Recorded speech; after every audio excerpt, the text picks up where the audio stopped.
Selain vonis 5 tahun penjara, dua tersangka juga didenda 2,5 miliar rupiah. Kedua tersangka merupakan Direktur CV Rizky Mandiri Timber dan pemilik 29 kontainer berisi kayu ilegal jenis merbau.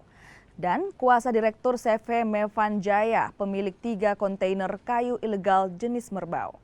Barang bukti kayu ini selanjutnya dirampas untuk negara. Putusan sidang sendiri berlangsung tanpa dihadiri terdakwa.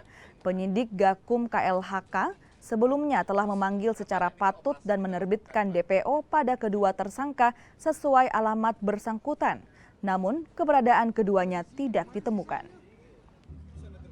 Pidana penjara 5 tahun dan denda 2,5 miliar dan barang bukti kayu ini dirampas untuk negara ya, melalui pengadilan in absentia ya, yang dilakukan oleh Pengadilan Negeri Makassar. Pada kesempatan ini saya sampaikan kami mengapresiasi Kejaksaan Tinggi Sulawesi Selatan dan apresiasi juga Kejaksaan Negeri Makassar, serta kami mengapresiasi Majelis Hakim Pengadilan Negeri Makassar ya, yang sudah memutuskan ya, kedua direktur ini ya, bersalah ya, terkait dengan kayu ilegal.